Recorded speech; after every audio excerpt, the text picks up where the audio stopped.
Hola, ¿qué tal estáis? Vamos a continuar en este vídeo con lo que habíamos visto en el anterior, hablando de la motivación.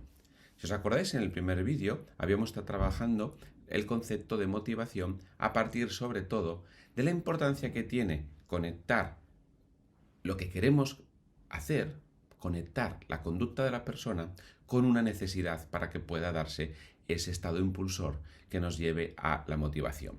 Si no hay necesidad, es muy difícil motivar. Vamos a continuar en este vídeo hablando dentro del entramado de lo que es los aspectos de la motivación con algo que es las variables que influyen en los estados de motivación. Todos sabemos que hay muchas cosas que influyen cuando queremos motivarnos para hacer algo, para lograr algo. Y lo mismo nos encontramos que muchas veces es muy difícil motivar a nuestros niños o nuestras niñas. Cuando estamos hablando de motivación, vamos a distinguir tres tipos de variables: las variables fisiológicas, las cognitivas y las variables del entorno. Dentro de las variables fisiológicas, aquellas que afectan directamente al estado del cuerpo, nos vamos a encontrar con dos tipos: aquellas que vamos a llamar los impulsos y, por otro lado, tenemos la activación del arousal. Fijaros, muchas veces nos olvidamos la importancia que tiene nuestro cuerpo, los estados fisiológicos del cuerpo. Así sabemos que el hambre, por ejemplo, es algo muy importante. Al fin y al cabo, cuando una persona tiene hambre, eso va a determinar cómo influye después sus ganas de comer, o va a surgir una motivación por el comer, porque el cuerpo le está mandando señales de necesitas comer, necesitas comer. Hay personas, y entre las de alta capacidad nos encontramos con muchas, que esto les afecta mogollón. Y en el momento en el que tienen que comer, en el momento en el que aquello empieza a surgir el hambre, vamos a ver si influye o no influye en el estado de ánimo, por ejemplo. Bien, impulsos de carácter fisiológico. También tenemos la famosa activación del arousal de la que tanto hablamos desde el centro Ayalga, que es el estado general de activación de nuestro sistema nervioso y que influye sobre todo. Todos sabemos que hay circunstancias que nos animan muchísimo más a hacer cosas que otras y dependiendo del momento en el que nos encontremos. Todos conocemos que, en función de mi estado de ánimo, cuando estoy de buen humor, pues entonces tengo muchas ganas de hacer cosas. Cuando me levanto con el pie torcido, de repente no tengo ganas de hacer cosas. Pues algo parecido nos sucede con el arousal. El arousal sabéis que se activa cuando estamos haciendo cosas, cuando estamos con ganas, cuando estamos metidos en una presión externa en algunos momentos, y eso hace que, por ejemplo, en aquellas personas que que se animan cuando están motivadas por la presión externa, es decir, esas personas que lo dejan todo para el final. Seguro que alguno de los que estáis ahí os suena esta idea de dejarlo todo para el final, ¿verdad?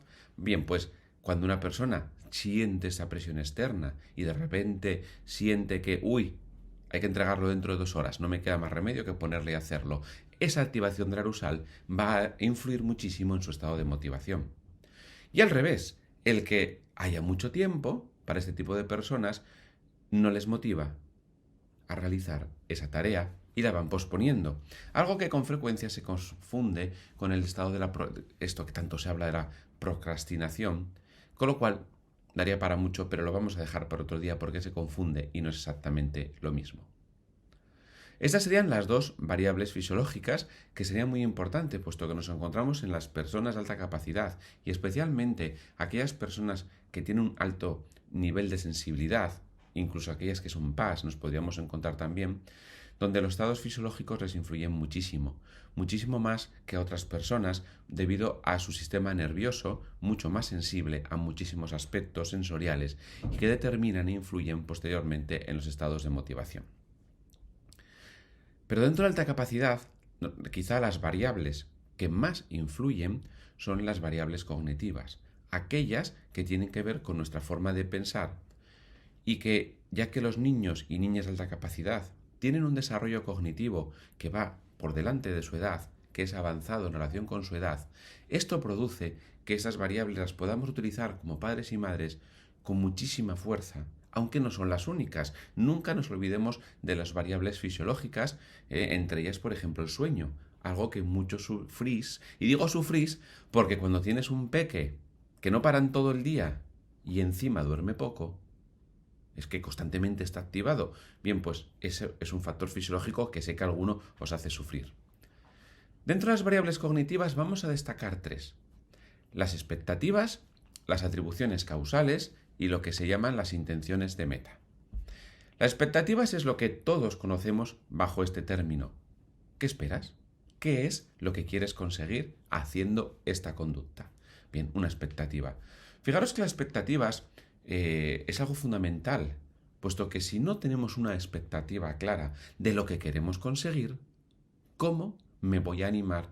¿Cómo me voy a motivar a conseguirlo? La motivación siempre tiene que proponer expectativas concretas, reales, pero sobre todo que las puedas conseguir. Si te pongo una expectativa, por ejemplo, ponte a dieta que mañana has perdido 20 kilos, pues una expectativa no realista. La persona no va a motivarse ni va a sentirse animada a ponerse a dieta por algo muy sencillo. Es imposible bajar 20 kilos en un día. Y en nuestros niños de altas capacidades esto pasa con frecuencia. Su cabecita va súper rápido, en su cabecita hay una idea fantástica, maravillosa, pero a veces esperan conseguirla en un plazo corto de tiempo que no es real, porque razonan mucho, pero no tienen experiencia. ¿Y cuántas veces nos habéis comentado cosas relacionadas, por ejemplo, con el aprendizaje de la música? Que quieren aprender súper rápido, su expectativa es altísima, voy a empezar a clases de piano, de guitarra, de flauta, y pienso que en un mes, que en 2 meses, voy a ser capaz de tocar y que aquello suene bien. Y claro, acaba el primer trimestre, como el que acabamos de acabar, ¿y por qué tantos niños y niñas quieren abandonar estas tareas? Porque su expectativa, lo que ellos habían imaginado en su cabeza que podían conseguir, no se ha conseguido. Y entonces, ahora os toca esa tarea de segundo trimestre. Sigue esa música y arrastrarlos por el suelo para que vayan a música y empiezan las protestas, yo no quiero ir. O bien, hacen un análisis que no es real, yo no valgo para la música, cuando lo único que falta es simplemente más dedicación. Y el error, por lo tanto, que han cometido sin darse cuenta es proponerse una expectativa que no es real. Segundo tipo, las atribuciones causales. Algo que es básico y a lo que le damos muchísima importancia en los niños y niñas y a las personas de alta capacidad. Al fin y al cabo, ¿qué es una atribución causal? El análisis que tú haces de causa-efecto. Esto, que se ha desarrollado en la psicología desde hace muchísimos años, tiene una importancia determinante en los estados de motivación. Si yo consigo una conducta, por ejemplo, ahora que se ha terminado el primer trimestre y he sacado unos resultados académicos de sobresaliente en muchas asignaturas, no es lo mismo decir tuve suerte, era fácil, que atribuir esos resultados a mi esfuerzo, a mi dedicación, a mi trabajo, a mi atención en clase, a mis capacidades. Esto es una atribución causal, al fin y al cabo. ¿A qué achaco yo las consecuencias de mi acción? Con frecuencia nos quejamos de que hay personas que cuando van a una prueba, vamos a seguir con los exámenes, es que el profe me tiene manía, es que el profe le caigo mal, es que preguntó cosas que no entraban. Fijaros, este tipo de atribuciones causales están haciendo alusión a aspectos, lo que se llama un locus de control externo, aspectos que no dependen de mí y que yo no puedo manejar. Cuando una persona se centra solo en los aspectos de control externo, en aquellos que tú no puedes manejar, lógicamente está perdiendo el tiempo, porque aunque puedan ser reales, o a veces no, porque son las famosas excusas, a veces son reales. Claro que hay factores externos. Yo no puedo controlar que el profe decida poner o no poner determinado grado de dificultad en el examen, o que el profe me ponga una pregunta que no entraba, porque se equivocó, por ejemplo. Pero eso es externo, no depende de mí. Las atribuciones causales que nos interesan son fundamentalmente las que son internas. Cuando yo analizo aquellas cosas que dependen de mí, y ahí nos vamos al llamado locus de control interno. Por lo tanto, ese resultado de las notas depende fundamentalmente de aspectos que yo he podido manejar. En algunos casos, bien, los externos no dependen de mí, los tengo que aceptar, pero me voy a centrar y gastar mis energías en lo que yo puedo cambiar. Puedo cambiar el tiempo que estudio, puedo cambiar mi atención en clase, más o menos, puedo hacer todos los trabajos que me mandan, puedo preguntar las dudas. Al fin y al cabo, esto es locus de control interno. Por lo tanto, cuando las personas analizamos las consecuencias de nuestra conducta y somos capaces de achacarlas, de valorar adecuadamente las causas que la producen, esto va a ayudar muchísimo a la motivación. Porque al fin y al cabo, y sigamos con el ejemplo académico, ¿qué hay más desmotivador para un alumno que llegar al convencimiento de que haga lo que haga, él no va a poder influir en los resultados académicos? Claro, así es imposible que luego consigamos que ese chico, que esa chica se ponga a estudiar, porque está haciendo una atribución externa y llegando a la conclusión de que no importa lo que él o ella haga en los resultados que después va a obtener. Si se establece una atribución causal de este estilo, es imposible motivar. Solo nos podemos sentir animados y motivados cuando las consecuencias de nuestra conducta las establecemos de forma que esa expectativa que me he imaginado en la cabeza se pueda conseguir a base de cosas que yo hago, de conductas que yo hago. Por lo tanto, estaré haciendo una atribución causal fundamentalmente que se debe a factores internos que yo manejo, que yo controlo, se debe a mi locus de control interno, lo cual me devuelve el control de la situación, el manejo de la situación, y eso sí me va a animar a poder intentarlo. Porque como tengo una expectativa altísima que no puedo y encima no depende de mí, es imposible motivar. Por lo tanto, ahora que estamos al final de este trimestre, es importante realizar una valoración, por ejemplo, de las notas, no porque sean buenas o malas, no, sino a qué se deben. Nosotros desde el Centro Ayalga insistimos mucho en que con los chicos y chicas de alta capacidad se debe hacer un buen análisis de atribuciones causales de las notas, porque no importa si sea un 2, un 4 o un 8, aunque ahora mismo en muchos centros ya sabemos que con la nueva ley no se ponen los números, sino se pone otro tipo de valoración. Porque muchos chicos de alta capacidad solo se centran en los bajos resultados y entonces sacan conclusiones erróneas. Yo no valgo, por ejemplo, esas famosas matemáticas, o yo no puedo con ello. Y muchas veces no le dan valor a los buenos resultados. Tuve suerte, bueno, se me da bien. Y no es cierto. Tenemos que analizar con ellos tanto si he trabajado poco, si he trabajado mucho, si me he esforzado o simplemente como el profesor no me cae bien, pues entonces paso de hacerlo.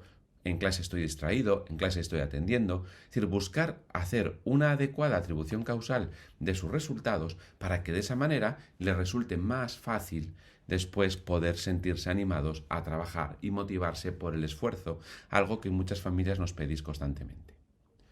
Por lo tanto, dentro de las variables cognitivas hemos hablado ya de las expectativas, las atribuciones causales y nos queda exclusivamente hablar de las intenciones de meta. Las intenciones de meta es algo muy sencillo, al fin y al cabo es aquello que yo me veo capaz de conseguir. Cuando yo me propongo conseguir algo, bueno, pues lo primero que tengo que saber es si eso que yo puedo conseguir, esa intención es real o no es real. Por lo tanto, tener una buena intención de meta es fundamental, puesto que será eso que yo voy a conseguir a través de mi conducta. Fijaros, unido con todo esto, tanto con las expectativas, atribuciones causales y las intenciones de meta, está todo aquello de una cosa que veremos en otro momento, que son las expectativas de éxito, las expectativas de logro de las personas. Es fundamental ir ajustando, por ejemplo, mis capacidades en cualquier ámbito a lo que yo puedo conseguir. Si yo hago una expectativa que se aleja mucho de mis capacidades, voy a fracasar y me voy a sentir mal.